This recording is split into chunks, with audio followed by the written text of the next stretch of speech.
올라가지 마십시오. 울면서 권면합니다. 아가보의 예언을 들었던 바울의 반응은 13절에 아주 단호합니다. 무슨 말씀이시오? 울어서 내 마음을 상하게 하지 마십시오.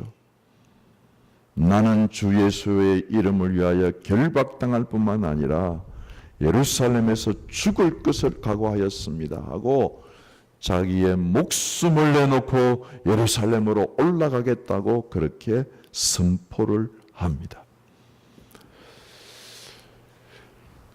여기에서 우리는 꼭 기억하실 것은 바울은 성령님의 말씀을 지금 듣지 않은 겁니까? 아니면 사람의 말을 듣지 않은 겁니까? 성령님이 말씀하신 건 어디까지 말씀하신 것이요?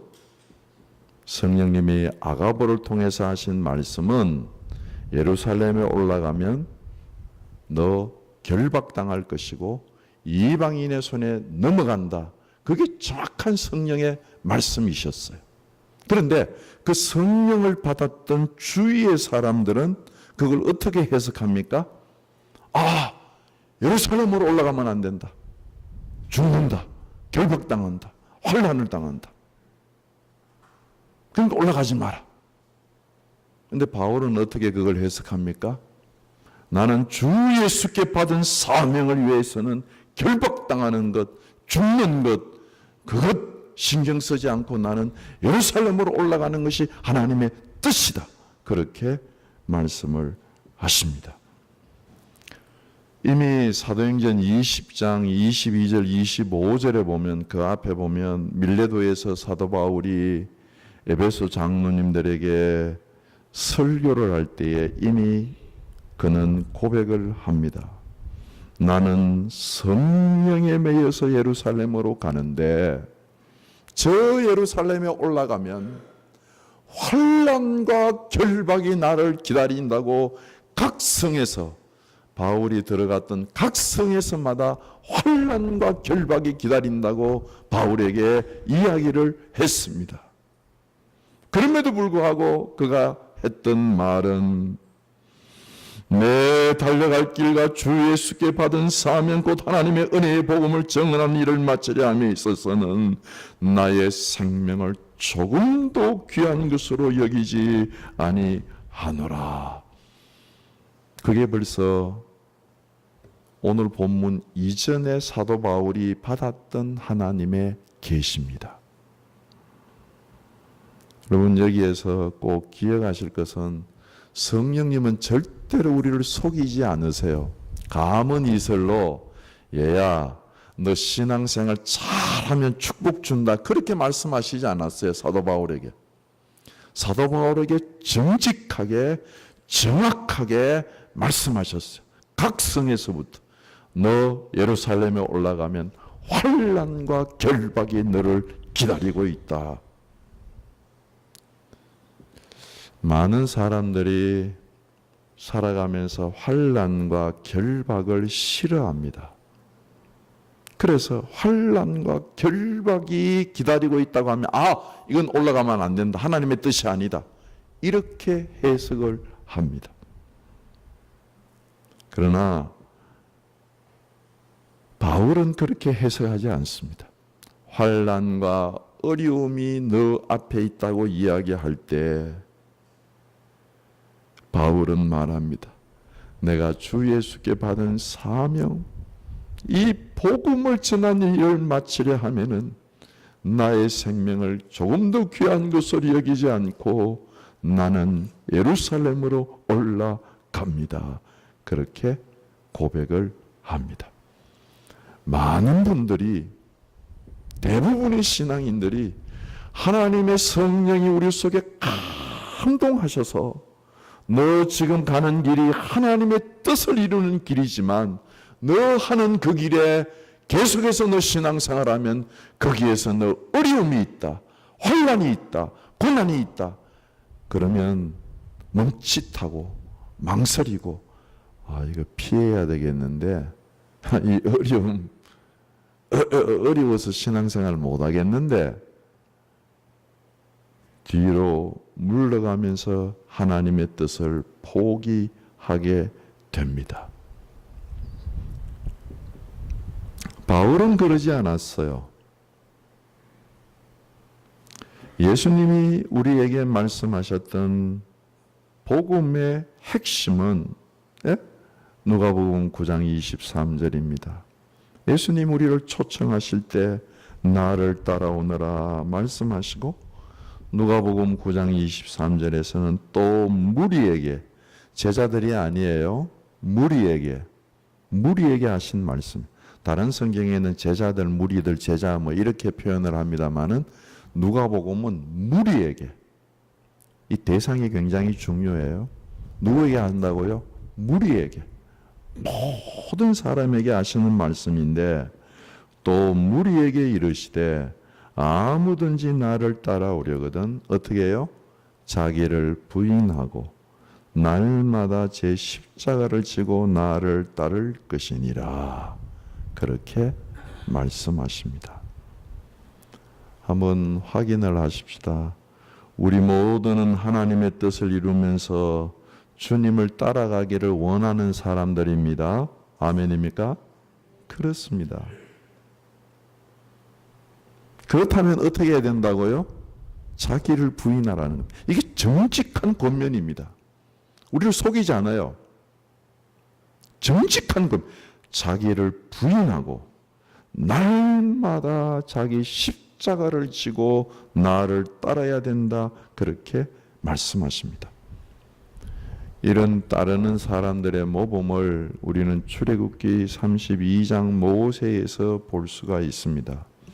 출애굽기 32장에 나오는 이스라엘 백성들은 정말 이 세상에서 그렇게 큰 은혜를 체험한 사람들은 없을 것입니다. 집단적으로 체험을 했어요. 집단적으로 예루살렘 출애굽에서 시내산까지 오기가 3개월 걸렸거든요. 3개월 전에 집단적으로 이스라엘 백성 전체가 하나님의 10가지 기적을 역사에서 베푸시는 그 엄청난 기적을 경험했습니다. 그리고 홍해 바다를 물벽을 세우고 마른 땅처럼 지났습니다. 그리고 3개월 거쳐서 시내산에 왔습니다. 시내산에 왔을 때 하나님의 신이 강림하셔서 시내산 전체가 진동을 해서 하나님 두렵습니다 하는 고백을 백성들이 했습니다. 그리고 시내산 전체에 하나님의 성령이 불어오면서 시내산 전체가 활활 불이 타고 그곳에서 하나님이 직접 하시는 음성을 듣고 두려워서 모세에게 이야기했습니다. 모세님, 하나님이 직접 말씀하지 말고 당신이 말씀해 주십시오. 이 정도의 은혜를 받은 사람이라고 한다면 어떻게 신앙생활을 해야 되겠습니까? 그래서 출애굽기 24장에서 하나님과 언약을 맺습니다. 그리고 하나님의 발을 보고 언약 식사를 합니다. 그리고 난 뒤에 모세가 하나님의 십계명을 받으려 시내산으로 올라가서 40일 금식 기도를 하는데 그 40일 어간에 일어났던 일이 출애굽기 32장입니다. 모세는 지금 산 정상, 시내산 정상에서 하나님으로부터 그 성막의 계시를 받으면서 이스라엘 백성들이 하나님을 섬기는 계시를 받고 있는데 똑같은 산 그 밑에서 그렇게 큰 은혜를 경험하고 어떤 일이 벌어졌어요? 금송아지를 만들어서 뭐라고 얘기합니까? 이 송아지가 하나님으로 우리를 애굽에서 인도하여 낸 신이다. 그러면서 춤추고 먹고 마시고 우상 숭배를 합니다. 여러분, 이렇게 사람의 마음이 쉽게 변하고 이렇게 사람의 마음이 쉽게 타락할 수 있는 것 아시겠습니까? 집단적으로 그렇게 타락했어.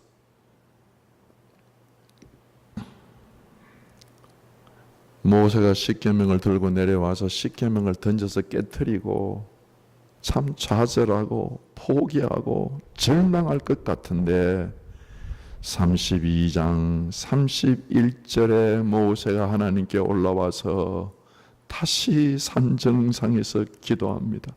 하나님, 슬프도소이다. 이 백성이 자기를 위하여 금신상을 만들었으니 큰 죄를 범했습니다.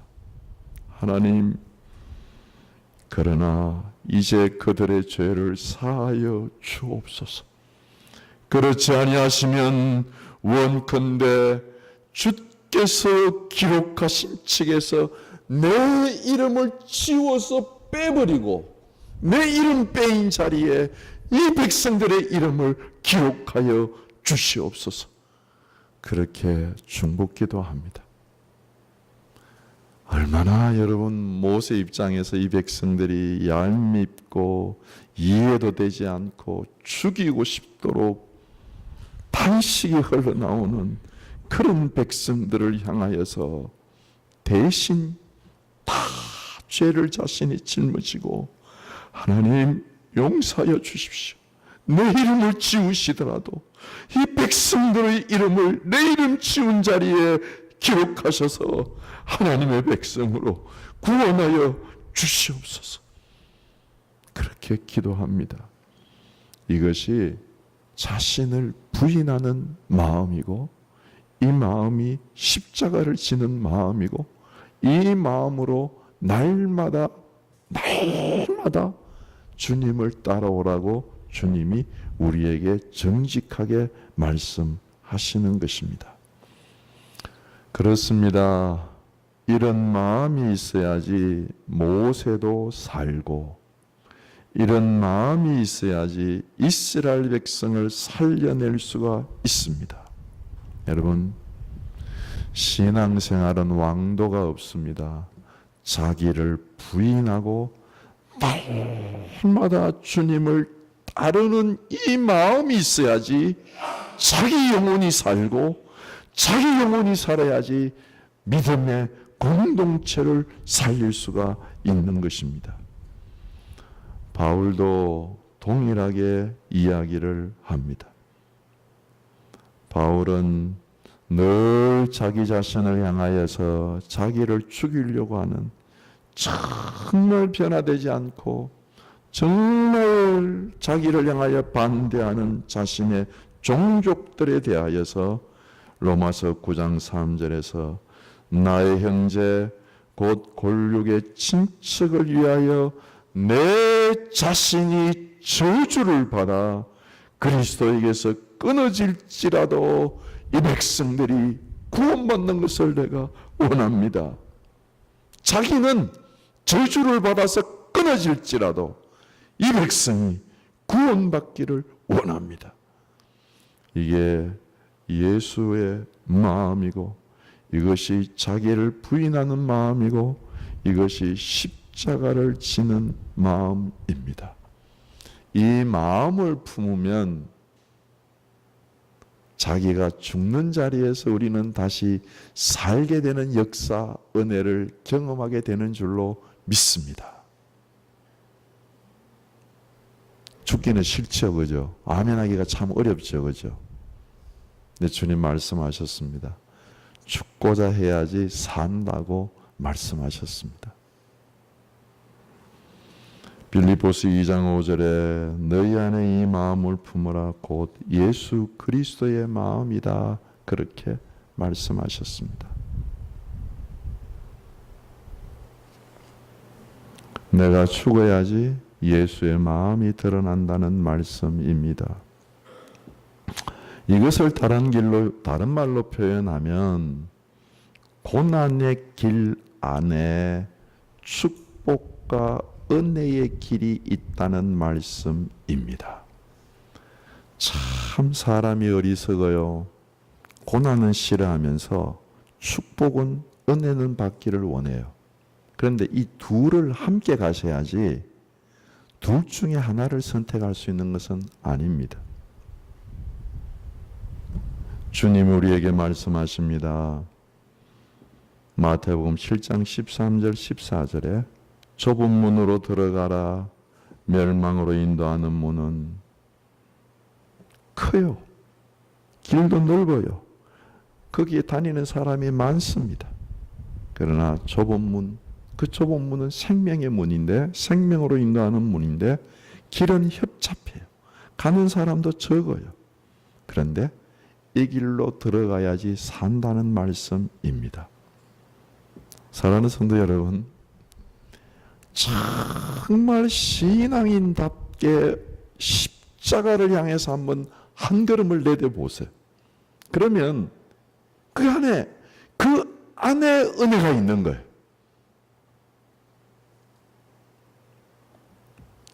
바울이 감옥에 들어갑니다. 그러니까 빌립보 감옥문이 활짝 열립니다. 할렐루야. 다니엘이 기도하다가 사자굴 속에 떨어집니다. 떨어지니까 사자의 입들이 막히고 하나님의 역사가 나타난 줄로 믿습니다. 하나님의 축복, 하나님의 은혜는 고난의 길을 통해서 열리게 되는 것입니다. 다니엘의 세 친구가 그리 아니하실지라도 우리는 당신 느부갓네살의 그 금신상에 우리가 숭배할 수가 없습니다. 우상 숭배 못합니다. 하고 7배나 뜨거운 불 속 안으로 집어던짐을 받으니까 그 안에 하나님의 신 같은 분이 그들과 함께 계신 줄로 믿습니다. 그렇습니다. 고난 없는 축복. 그래서 우리 신앙에 예부터 내려오는 유명한 말이 있습니다. No cross.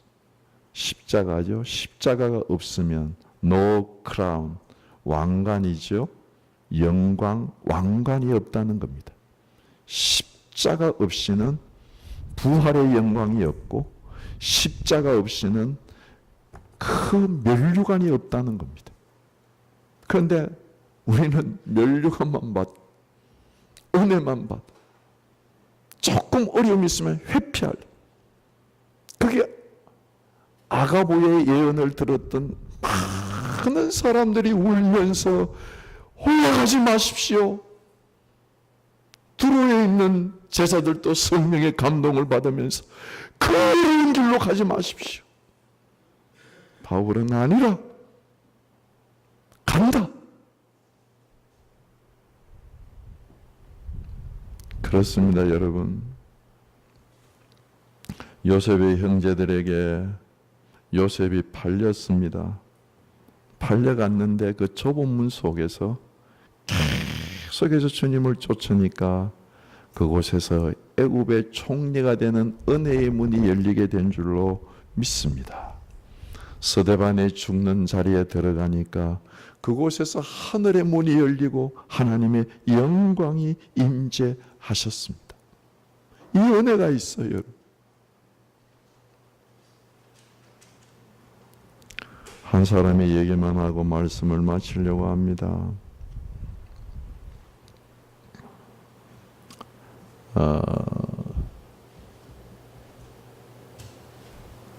최덕신 씨라고 하시는 분이 계세요. 그분이 쓴 오 신실하신 주 하는 찬양이 있습니다. 그 찬양의 배경을 제가 읽으면서 이런 일이 있었나 깜짝 놀랐어요. 그 찬양의 배경은 이렇습니다. 그 긴 과정을 다 이 얘기를 못 하겠는데요. 16살 먹은 자기가 정말 사랑하는 딸이 7년 동안 내종양으로 투병 생활하다가 죽었어요.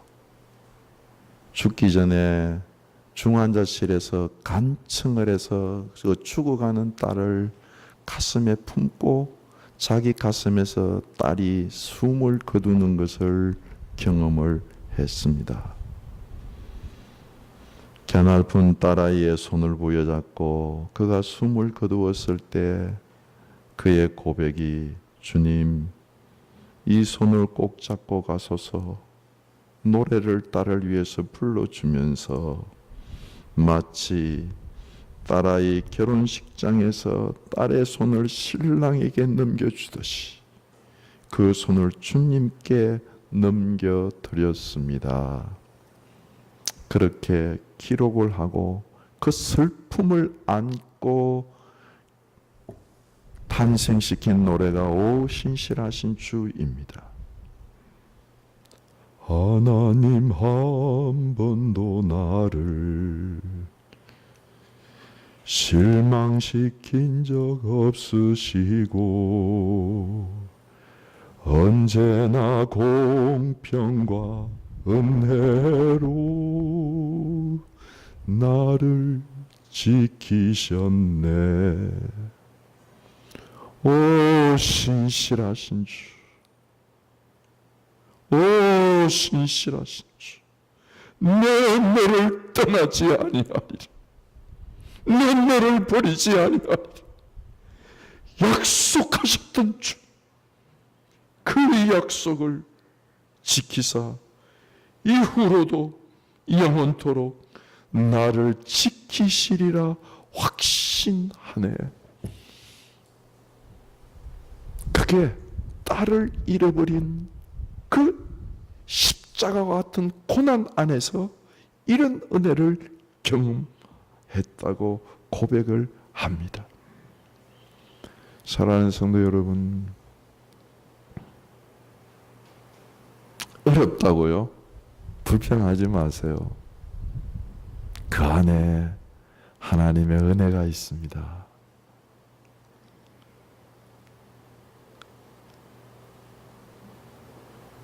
십자가 없이는 영광의 멸류관이 없고 자기를 부인하고 나를 따라오면 그 안에 하나님이 우리에게 물붓듯이 부으시는 은혜와 우리를 감격시키고 우리 영혼을 새롭게 하는 은총이 그 안에 있는 줄로 믿습니다. 바울이 그렇게 예루살렘으로 올라가서 결국 로마에 가서 로마 시대에게 복음을 전할 기회를 얻게 되는 은혜가 그 안에 있었습니다. 어려움 때문에 회피하고 도망다니면 일생 회피하고 도망다니다 끝날 것입니다. 그러나 십자가 좁은 문 열고 그 안으로 들어가면 생명 없는 역사, 하나님 우리 가운데 간증을 일으키는 역사, 사자의 입을 막고 불의 혀를 막고 칼을 막고 하늘을 열어 젖히는 하나님의 은혜가 이 고난의 길 안에 있는 줄로 믿습니다. 승리하시는 나와 여러분들이 되시기를 주의 이름으로 축원합니다. 기도하시겠습니다. 말씀을 생각하시면서 기도하며 나아갑니다. 다 같이 기도하시겠습니다. 거룩하신 아버지 하나님, 다시 한번 저희들의 삶을 붙잡아 주시옵소서. 저희들의 생활을 붙잡아 주시옵소서. 다시 한번 주여 저희들이 고난을 두려워하지 않게 인도하여 주시옵시고 예수와 함께 십자가를 지며 자기를 부인하고 날마다 내 십자가를 지고 주를 따르는 이 길에서 뒤에 물러서지 않게 인도하여 주옵소서. 우리 주 예수 그리스도 이름으로 기도드립니다. 아멘.